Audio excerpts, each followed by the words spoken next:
guess we'll get started really quickly.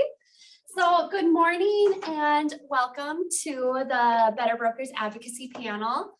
We're very grateful to the folks who are here with us in person, and welcome back to SPAAR, and to the folks online. Thank you for attending as well. My name is Becky Wigscheid, and I am one of the Government Affairs Directors here at SPAAR. I am going to introduce our moderator and panelist, John Smaby, and then I'm going to turn it over to him.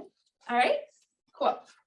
All right, so John Smaby, a realtor from Edina, Minnesota, was the 2019 president of the National Association of Realtors. That's good. That's it, full stop. You don't have to. No, I'd love to. You have many accolades.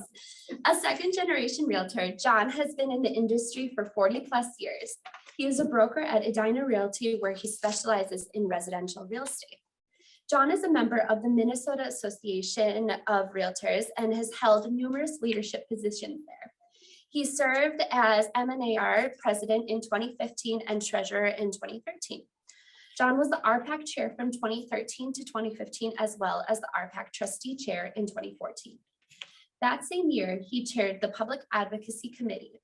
He has been a member of the NAR Board of Directors since 2013.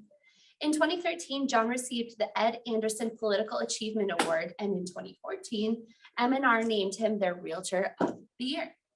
John has been dedicated to serving his industry since the beginning of his career. While at the Minneapolis Area Association of Realtors, he participated on numerous committees beginning in the 1980s, including professional standards, education, communications, risk management, and MLS, to name a few. He serves 2 terms on the board of directors, and in 2004, he served on the regional MLS board of directors. John's spirit of service doesn't stop at his profession. In Edina, he has led the Minnesota Youth Forum, Washburn Community Ministries, and the City of Edina Adult Education Board. He has also tutored students at Minneapolis Washburn High School. He has been a member of the Edina Rotary Club and the Edina Chamber of Commerce as well. John has been married to his wife, Linda, who is also a realtor for more than 30 years. They enjoy spending time at their cabin in northern Minnesota and would like to welcome us all when the weather warms up. Great one. Thank you very much. The weather call, I talked to a cabin up by Grand Rapids. And Becky, that was very well done. Thank you very much. And speaking of the weather, he was fishing and on our lake, North Star Lake, and it was still 3 feet of ice.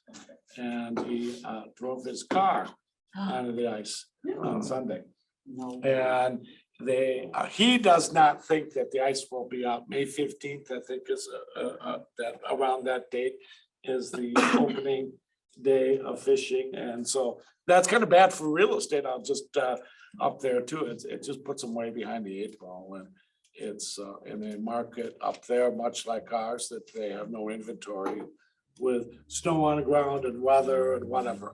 Before I introduce our panel, I'd like to thank everyone for being here today. I see a lot of our all-stars that have been involved with their association, have given a lot of time and a lot of money, and I can't thank you enough. I'm looking at my friend, John Frigglington, who's the CEO of SPAAR, and I met John when I was national fundraising director for NAR, and John was the CEO of the Florida Association, and so we've been friends for too many years now. All good ones. All good ones. But something around 15, 16 years that we've had a very strong friendship, but I appreciate what you've done for our association.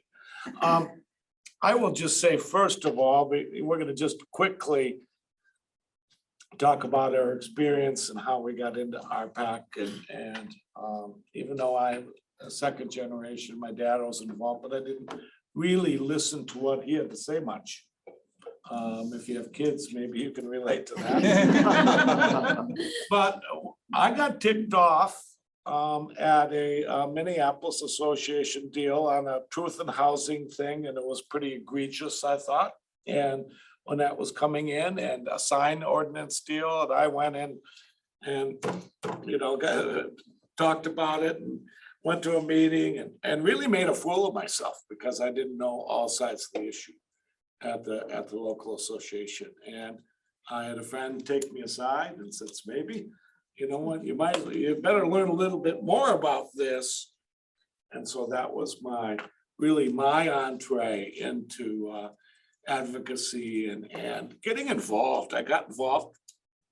I realized that maybe there were some things that you could do a little bit better. When you get involved, I also realized you have a voice. Your voice is enhanced, I suppose, is a better way of putting that. So I have a funny story about being a first-time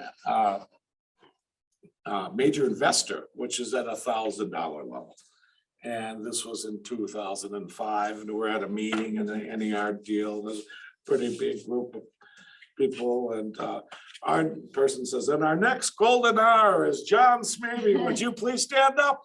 I'm going, I gotta write a check for $5,000 now. I hadn't done anything. But the reality was it was the best investment I ever made in our business. And it made me feel so much better when I write that check, and I've written it every year since then.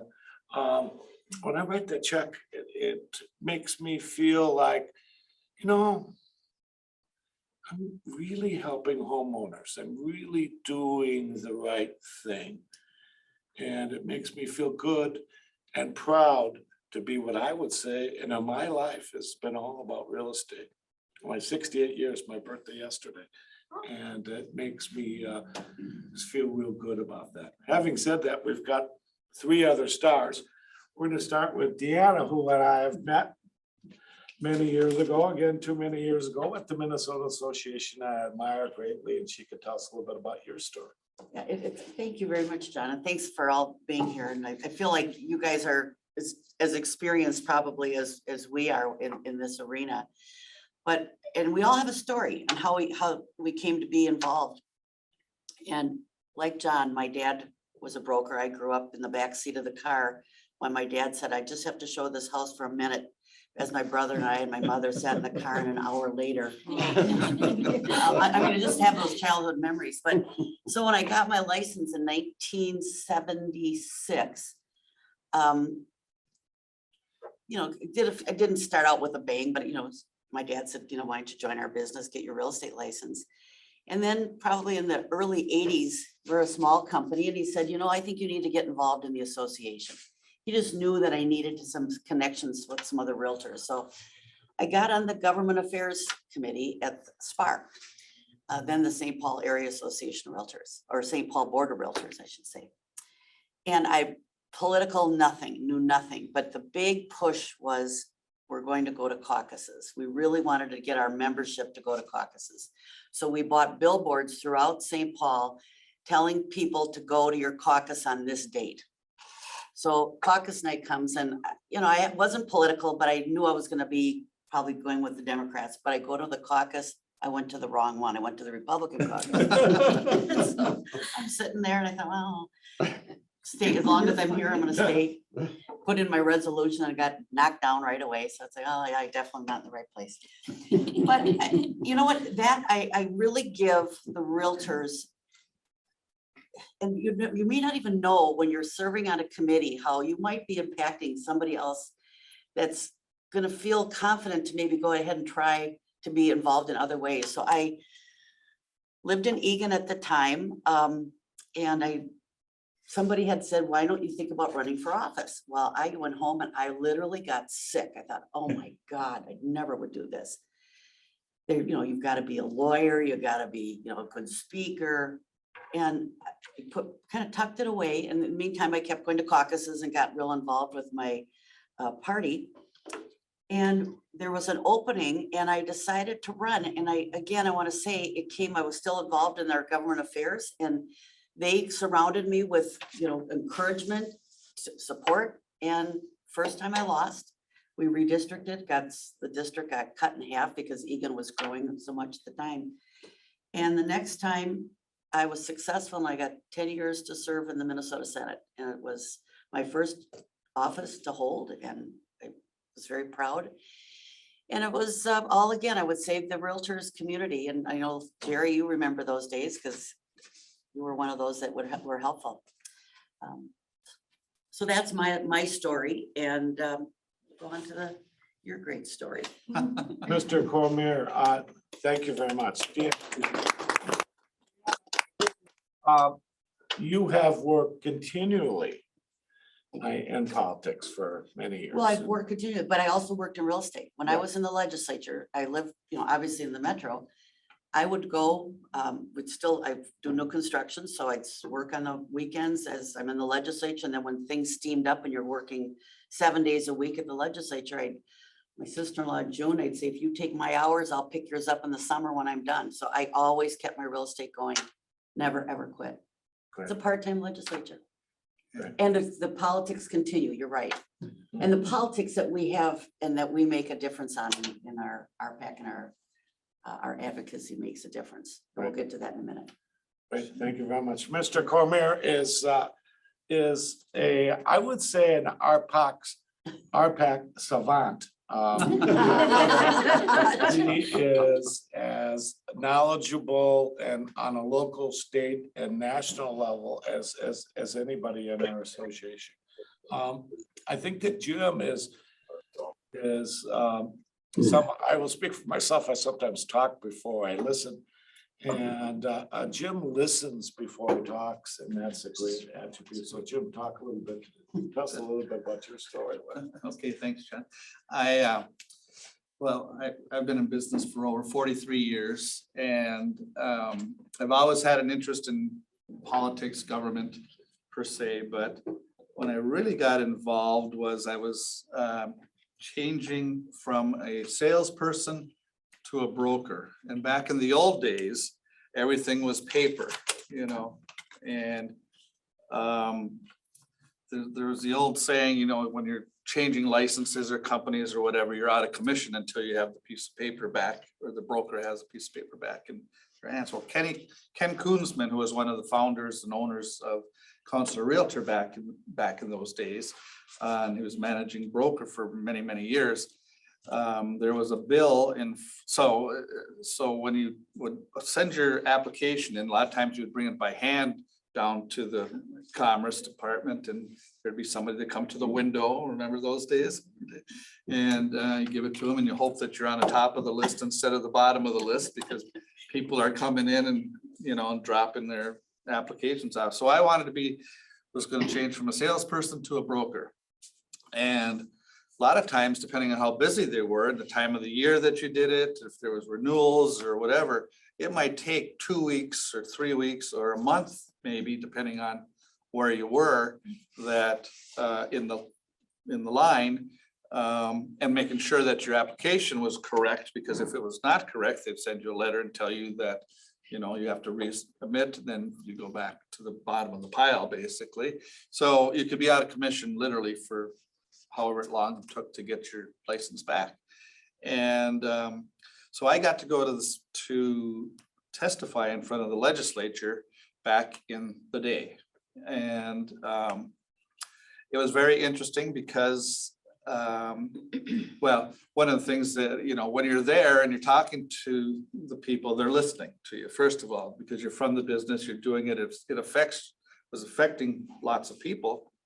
And so ultimately the end result was that it got to be the newer way of doing it, is that, you didn't have to wait, the 2 or 3 weeks. It was much closer, and you weren't out of commission. So that's basically how I got involved with the legislature, with doing it that way. And so knowing that and seeing how you can have an impact on what actually happens, because the legislators, and Deanna knows this because you were there for a long, 10 years, like you mentioned. It's important that people are there and have a voice, because they don't hear necessarily, they need to be educated on how it affects real people and how it affects licensees or people, the public or whatever. So it was a very good experience. Since then, I got involved with the Government Affairs Committee up at North Metro for many, many years, and got involved with the State Association on the RPAC trustees level, and chaired that committee for a couple of years, and then went on to did more things with the National Association, and served as disbursement liaison twice in the past 7 years, which oversees where kind of all the money goes at the national level, basically. So that's pretty much how I got started. Thank you, Jim. Yeah. Our next is Lynn Leegard, and we have been friends for Way too way a long. long time. We worked at the same company in the south side, and we were both in management. And then Lynn ended up is an attorney, and ended up kind of saving me from all kinds of different legal issues I would have had. In offices that I had, and she called me, Smaby, what did you do now? No. But Lynn was legal counsel, and then worked for one of the great developers, and one of the I think heroes, Jim Stanton, in our association, and especially this association. So And he's the RPAC king. He should be sitting here for sure, right? Jim was so involved in RPAC. So I actually got involved probably in the 90s, like both of them. You know, you start out smaller, governmental affairs. I probably got much more involved. I was president of the State Association in 2004. And for any of you that know me, know that if something gets, you know, under my skin and it's like, this just isn't right, then you got to change it. holy moly. You know, I know think that. of my husband as well.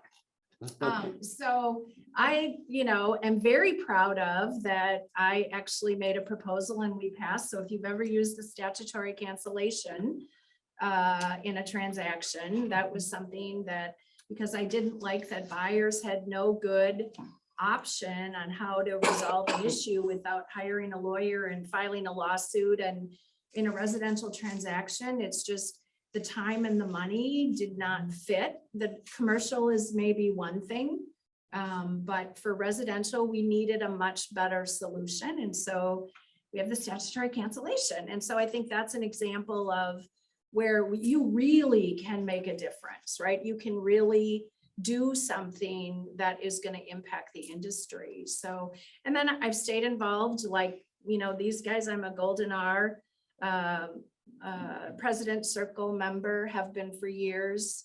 I think we're probably all part of the Hall of Fame as far as our membership. And I think it's just money well spent. So, and you can do lots of fun things when you have people that'll listen to you. Okay, we're gonna, you know, kind of stir the pot a little bit, and we're gonna get into, I think, some relevant advocacy issues, and actually all three, I don't have a lot of experience in it, but today's world, we talk a lot about supply issues. We talk about how can the builders, everything is so expensive, and all those kind of things, and impact fees. I heard in California that the impact fees on building a new construction home in California are somewhere in the neighborhood of 60 to 70%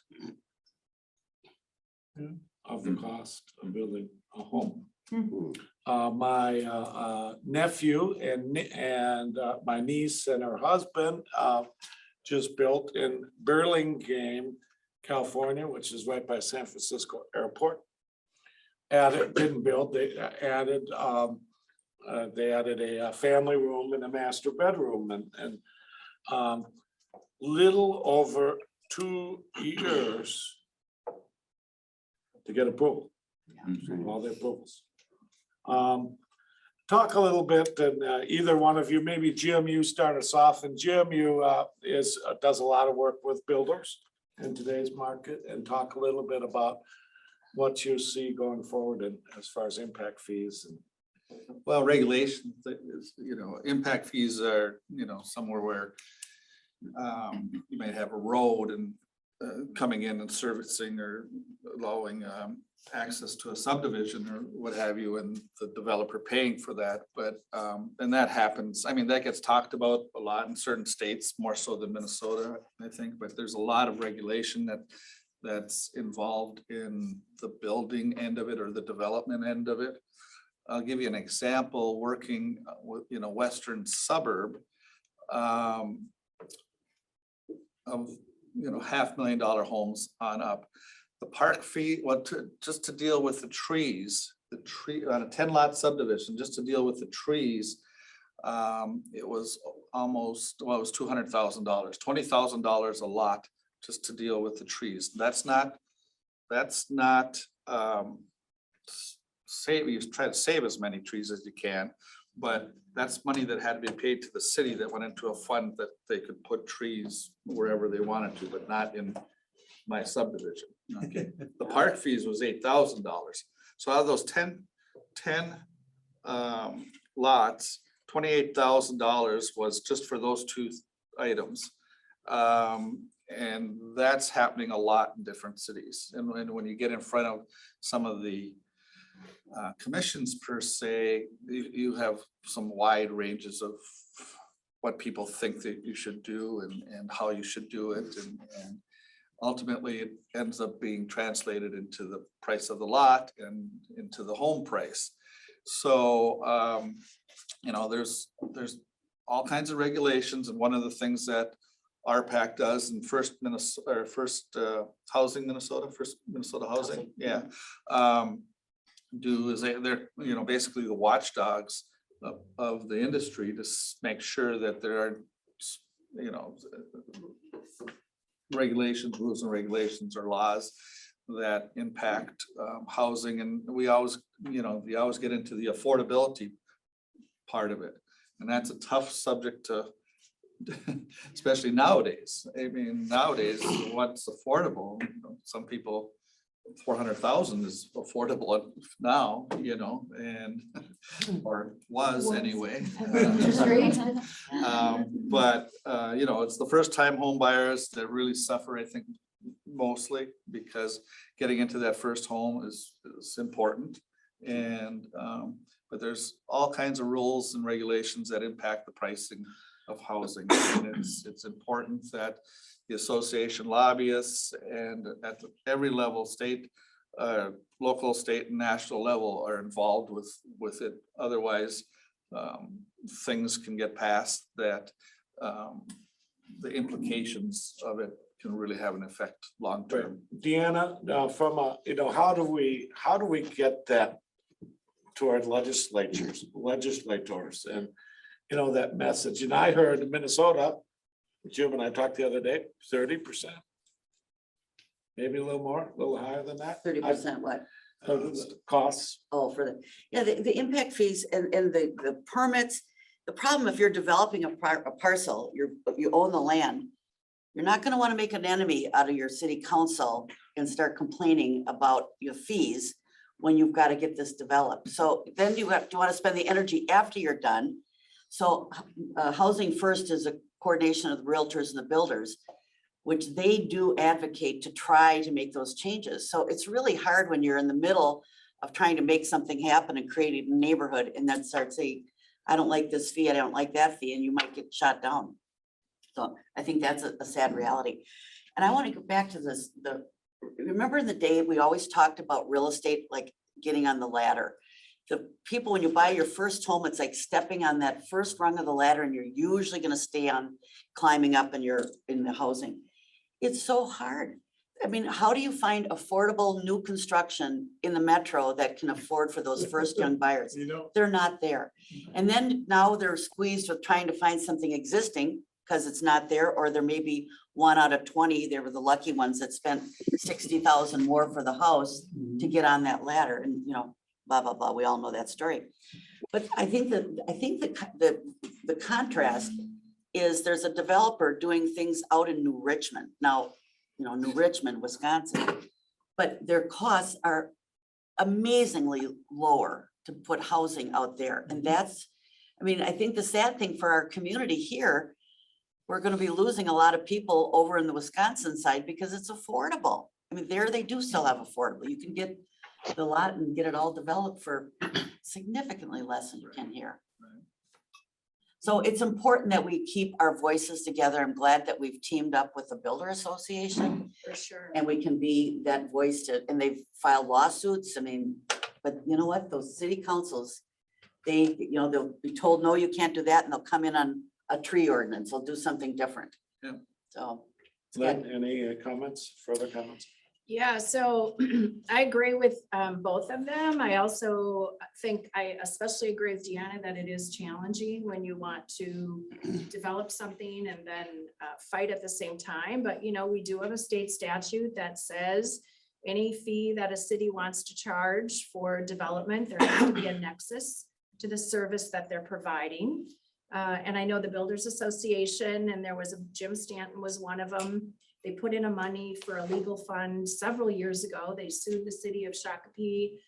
I think they sued somewhere out on Highway 94 too, St. Michael or one of those communities.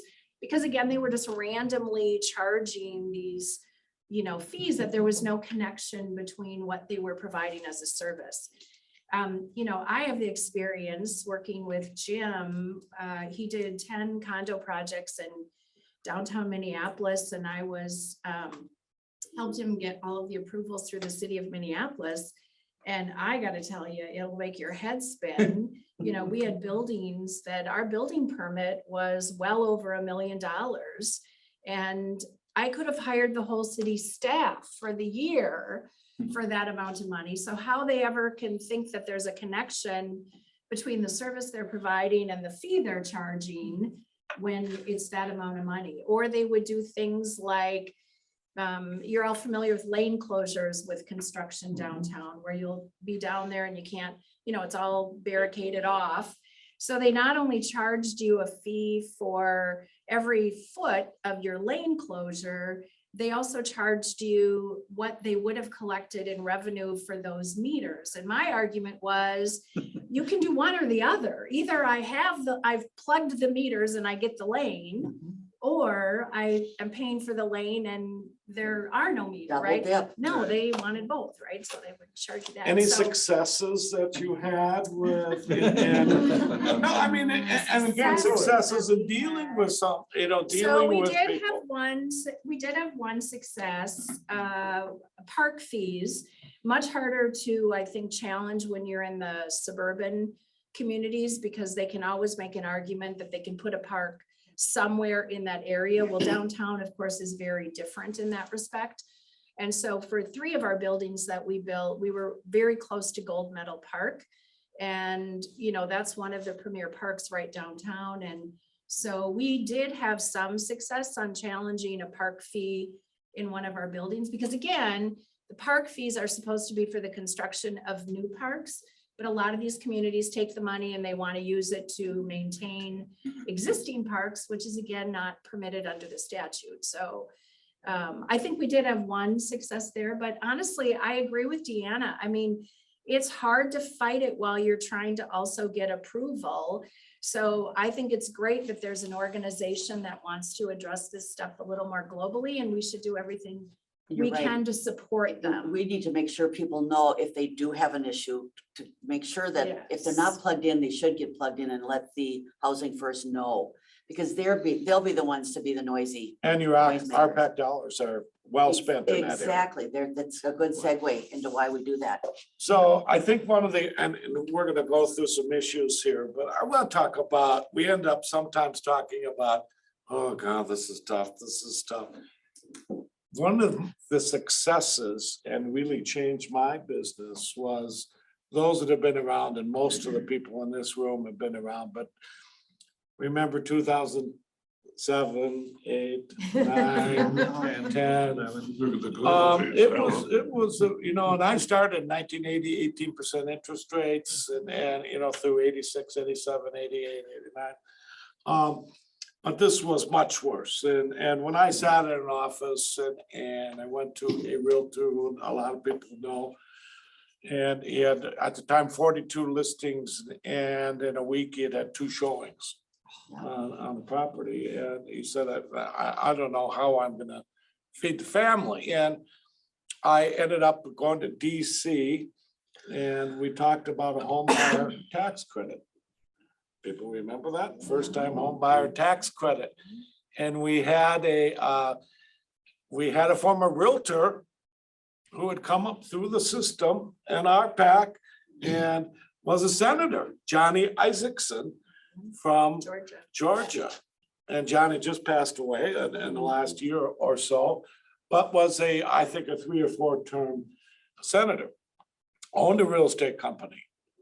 And we met with him and he said, boy, I don't know, it isn't right. He said, I'm gonna do what I can. Within 3 months, he had sponsored a bill, got it passed in the Senate, got it passed in the House and signed. And my agents in my office said, oh, they could sell houses. You know what they did? They sold those houses to first-time buyers, one after another after another. Then what happened was those people who sold the houses, they moved up. And that's directly that our PAC, and that's, you know, on a federal level. And add in here I see that both on the national federal agenda, which I have in front of me, it's got another home buyer tax credit to help on that first time buyer get in there. There's bills for 50 million in a housing fund for Minnesota, I think they're right now out there. So don't forget, if you're looking at it can be a game changer. Your advocacy dollars work for you every day. And John, a companion to the first time home credit, if you remember, is on the short sales, remember, any forgiven debt would have been taxable income. And yet we fought to then, because these people are not only underwater and losing money and, we were having a financial collapse, they were going to sell their house, get the debt forgiven, maybe with the mortgage company, but then the IRS was going to turn around and allege that that was income because of the forgiven debt. And we were able to pass that in relationship to the first time home credit. So people could really get out of those properties, during that time without having more of a financial impact.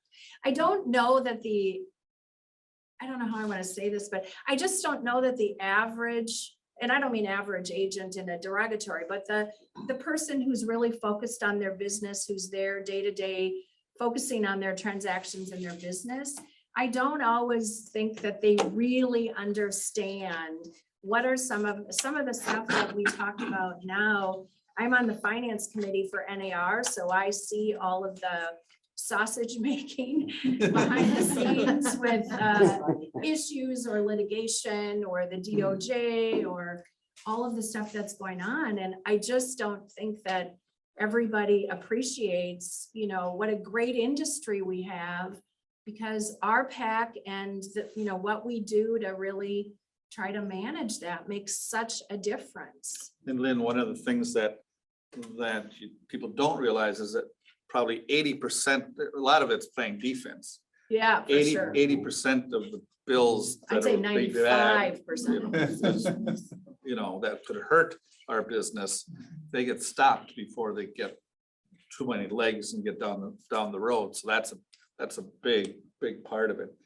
But we only see, or people or the public basically only sees, the big headline type things, but it's the things that don't get out that really help our business. It's things like we were talking before, like when the courts come in or there's a lawsuit about MLS or mapping.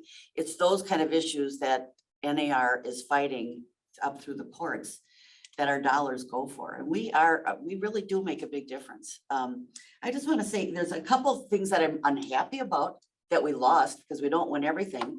And I'm still would love to know how this is all fallen out, but the mortgage interest deduction.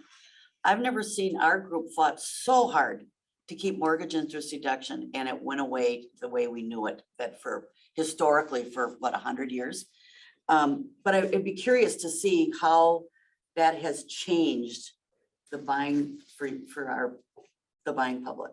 So I'm sure there's been And some I think that, studies. you know, that's on the advocacy agenda for this year at NAR. And I'm Okay. looking back, and there's also something called SALT, where you can, your state and local income taxes, Yeah, property taxes. And so it's capped at 10,000 now, and it's not indexed at all for inflation. And so that's a big deal. And it's really, you know, California actually agrees with us on that, and New Jersey and Illinois and Minnesota fits right nicely in that category.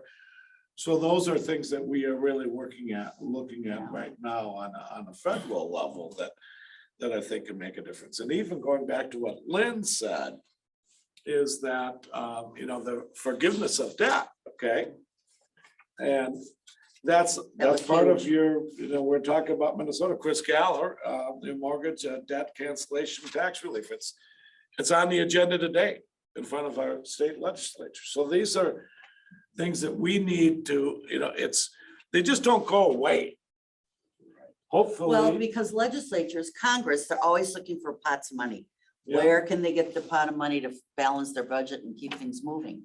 And real estate oftentimes is a target, the money that the state deed tax or whatever. How about taxing commissions? Yeah, taxing Yeah. commissions, that's, bite your tongue. so, But I mean, it's things like that we fought for years. so Jim, on the federal level, on the state level, we have trustees, and this is money where you are, we decide, agents decide where we'd like to, where the money should go. And on a federal level, it goes to our Realtor champions. But Jim, talk a little bit about how we arrive at, you know, really those Republican champions. Just kidding, just kidding. Tell us what the Realtor Party is. Yeah, I know, That's a good I'm segue. just giving Jim up. So how do we arrive at Realtor Party? What does that mean? And there is even a matrix, and Jim and I talked a little bit about this before, so talk a little bit about that. And that's important. If you look, the National Association has a thing called the Hub. And people can write there, and our political environment today is I think nasty at best. And again, we're the, you know, the purple party in between, but Jim, talk a little bit about that. I think you know that process as well. Yeah, it's, we are the purple party. We're not, you know, some political action committees are for one side or the other per se, but we are support candidates in both parties.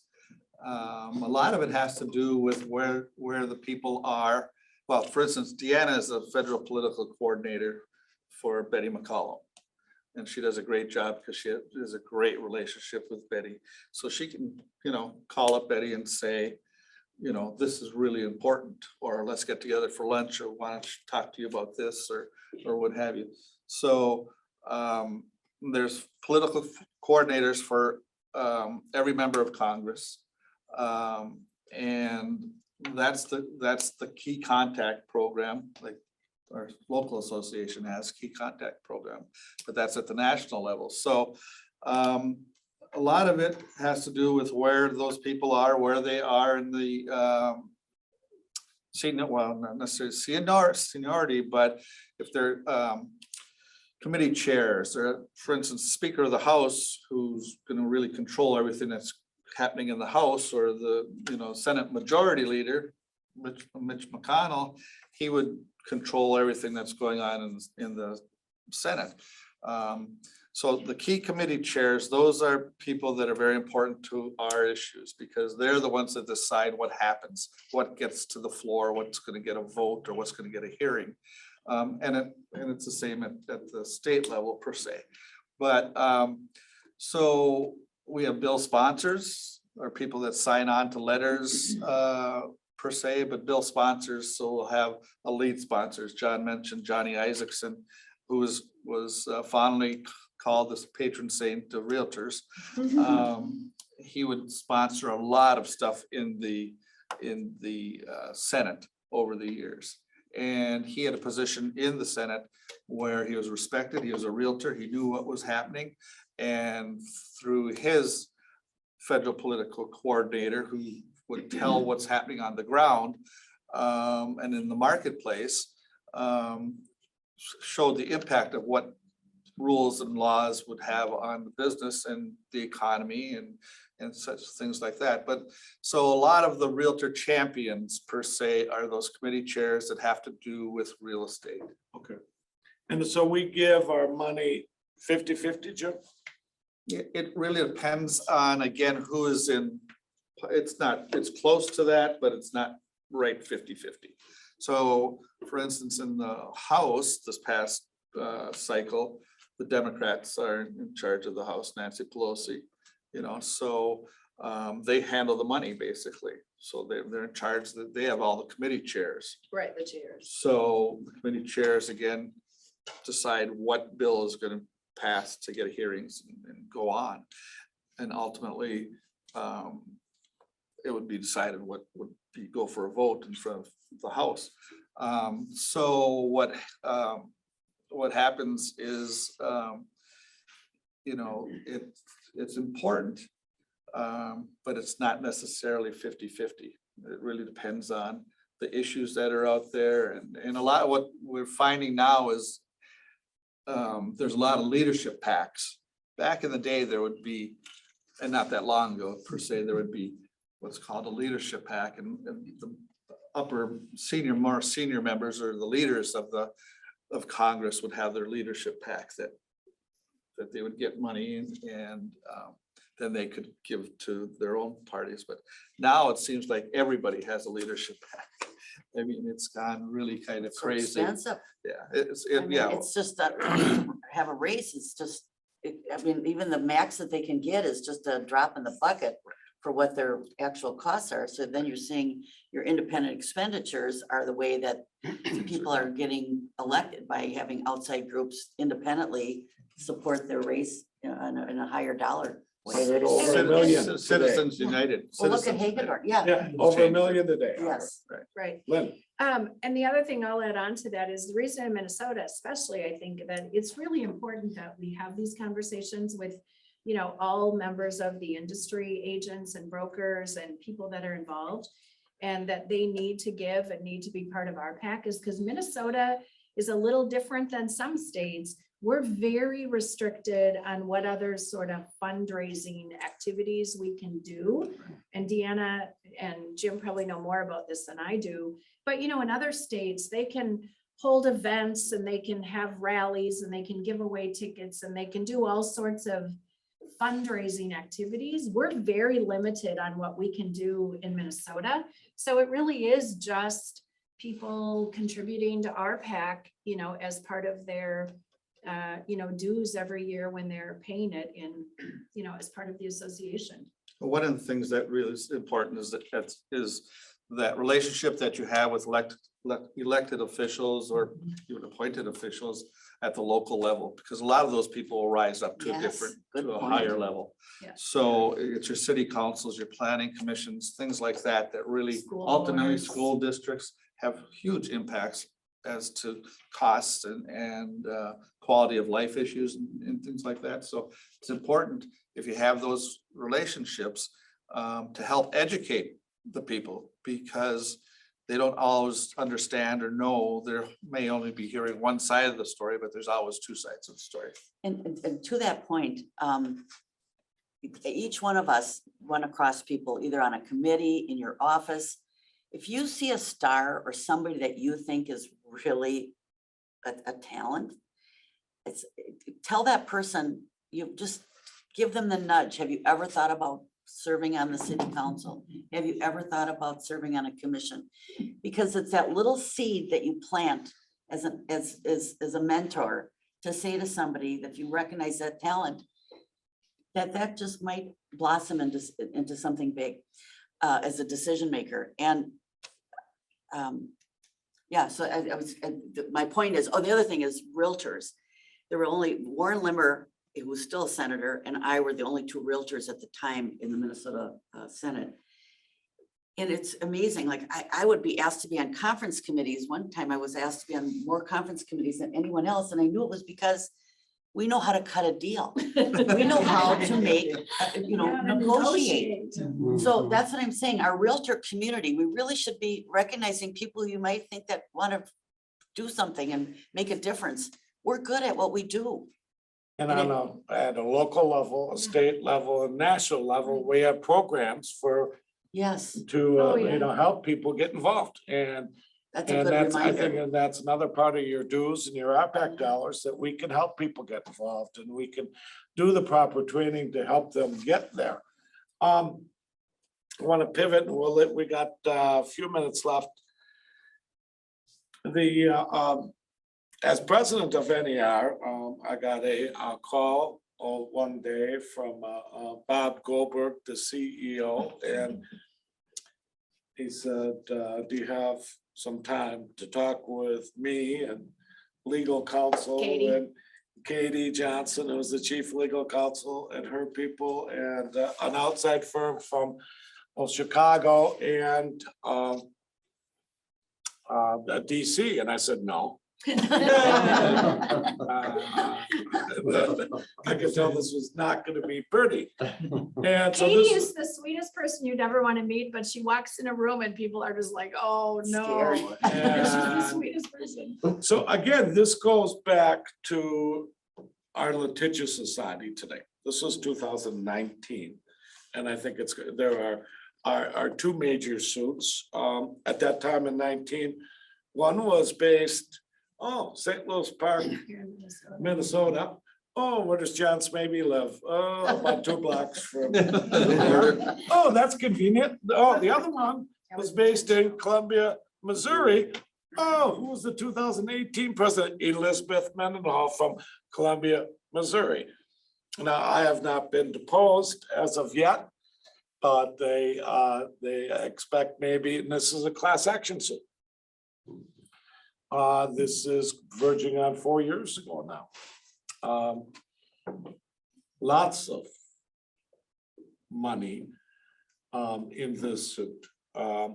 Lots of time, Lynn knows from being on finance, that we're in our business is under attack in many ways, and maybe more in a litigious sense. And Lynn, if you could just talk a little bit about, I know you're very familiar with one suit going on. That's So there's a handful, unfortunately. So I've been on finance now. I think this is my 4th year. And prior to that, for 6 years, I served on wasn't risk management, legal action committee at NAR. We were the committee that would listen to lawsuits that had been brought against either MLSs or state associations or even independent realtors. And if it was an issue that was going to have an impact across the country, we actually would decide if we were going to support them and give them money to potentially help defend that.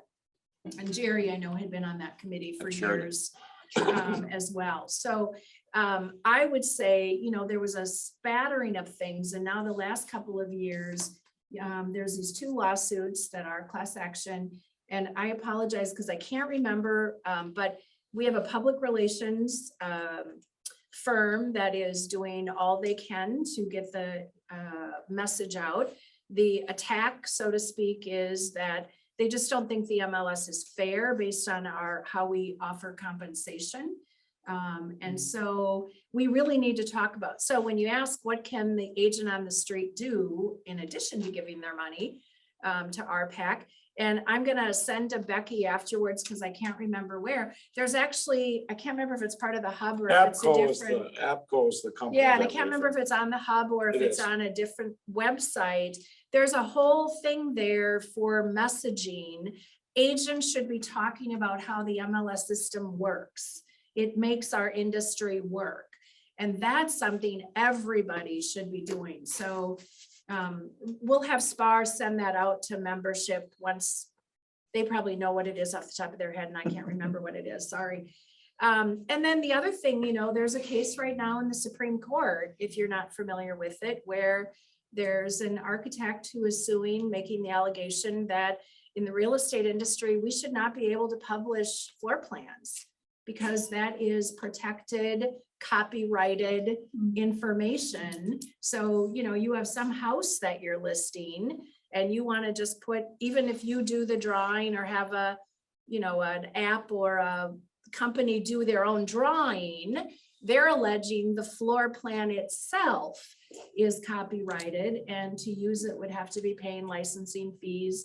And that is now at the Supreme Court. So the mapping issue we had several years ago that NAR settled. So if you have a mapping tool, you know, within the MLS, you know, they were arguing that algorithm and that technology was, you know, intellectual property, and there needed to be a settlement so we could continue using all of that. I mean, there are so many things day to day in our business that we take for granted and we use, that if somebody came and took it away, I think, and I saw the looks on your faces when I talked about the floor plans and you're all like, that's crazy. But that's the kind of stuff that, you know, we're constantly having to fight. And so this is where our advocacy on all levels, not only political level and where we could do it, but we're also in a legal sense today. And the advocacy is now this case at the Supreme Court, the state of California Realtors, CMLS, which is the Council of MLSs, the NAR, there's probably others. They've now all filed an amicus brief, which is, you know, a friend of the court brief advocating for our position in the industry. So not only do our dollars go to help support us, but, you know, really there's other organizations. $2, not RPAC dollars. Yeah, dues dollars. Yeah, dues dollars. I'm sorry, dues dollars. But I mean, not only, The but we also savant get. speaks, you know. So, go back to tell us. See, he knows the rules. Yeah, better than I do. I'll go spend it.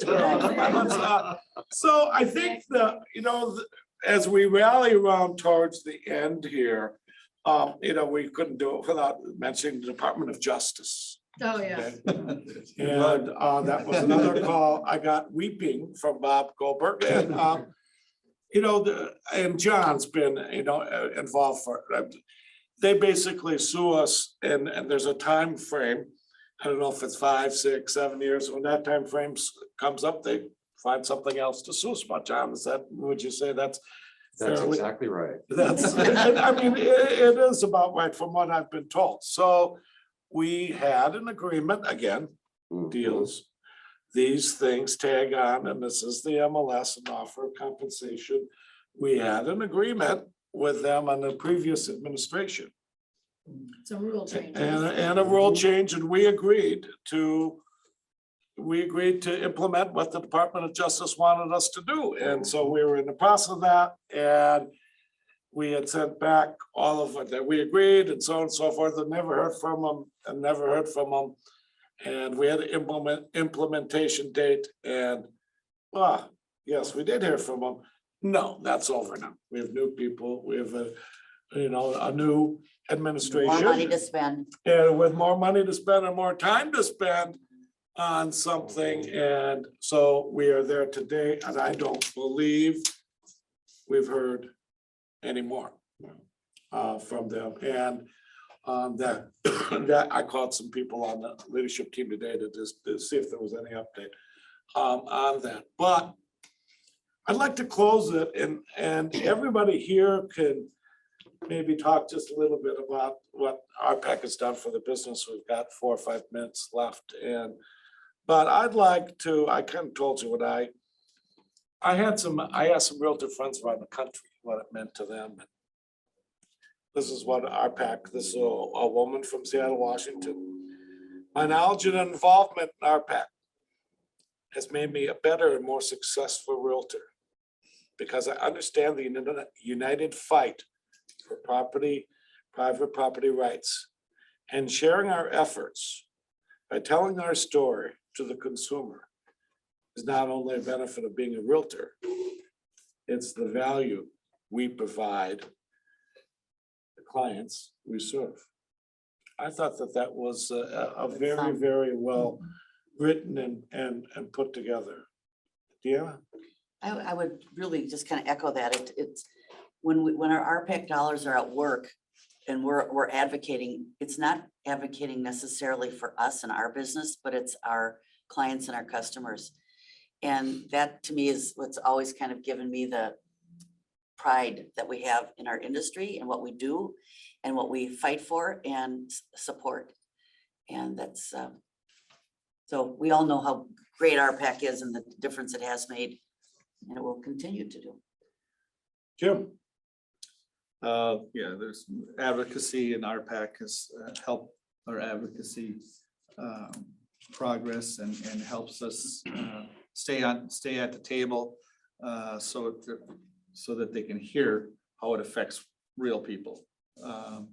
We're the feet on the street, so we want them to know how it affects, and a lot of times they don't realize, and that's one of the things that is most important, is that we have their ear and they can, you know, be knowledgeable when they make the decision and how they vote. And there's a lot of issues coming out there right now. Tax reform comes all the time. SALT expires in 2025. They'll be looking at that again. Lots of issues out there that affect you that you may not know. The waters of the US, WOTUS, waters of the US, that has to do with water anywhere, basically. Ponds, Drinking water. ponds, everything. That the Corps of Engineers ultimately will be in charge of. So another approval process which would limit, you know, housing opportunities for people. So those are the But kind Jim, of what things. does it mean to your clients when you talk to clients? Just quick snippet. What do you tell clients about your vote? About it what? means? About- RPAC means for your clients, and when you talk to, Well, I think it helps provide, again, quality housing and more opportunities for housing. It gives them, you know, just a better sense of what's going on and how it affects them price wise. Well, I think for me, it's probably slightly different because I've taken just a different path. in Duh. I had to keep John out of trouble for all those years. So, you know, because I don't sell and I'm not sort of in that transaction, so to speak, my path is different, but I still feel as strongly that this is just an industry I've been in, you know, for close to 40 years now, which is just shocking when you talk about it. But to make it just a better industry, which is good for the members and it's also, you know, good for our clients. So it's a little more holistic for me because I'm not doing transactions day to day. well, first of all, let's thank our panel. They did a great job. A wonderful point that several of you made about how you plant the seed with a realtor to get involved in political office. We have a perfect example of that here with us today. Laura Lee Berger is running Yeah. for office in Dakota County. Would you Great. please tell everybody what you're running Yay. for? I'm running for the board of Nice. directors for the Dakota Electric Association, Oh. or Electrical Cooperative in the South Fantastic. Metro. Yeah. Great. Pardon, do we need to write you a check? Do you have a committee? Not yet. Well, you make Cash. sure you let us know. In 3 Okay. years, I might need you. And don't we also have a member from Rochester who's in the, isn't Dwayne still in the house? Oh, he's not. No, no, no. Oh, he retired. Oh, see, I'm on a group, sorry. But I Yeah. kind of like what Jim said too. We've got to remember our local offices because that's how you get them moving up to, if you want to get into to Congress or to the legislature. It's serving I'd time. like to just close with the last, I think we've got a minute and a half, and just to say, I got a letter a few years ago. I had I was traveling in a state, I won't embarrass anyone, but person came up to me and was very upset. I only came here because I could get continuing education. I was the president of NAR, and they're upset about their political things and where they're at. And we talked for a while. I said, get involved. And the person said, you know, I'm going to leave the business. A year later, the person got involved and said his business was better than ever. and his relationships were better than ever because he got involved in a local association, found like minds that could help him. And this is a person rather new in the business. RPAC can make a difference in your life. It certainly, in my opinion, makes a difference with your clients. And my also opinion, it is really good for your business. So thank you very much.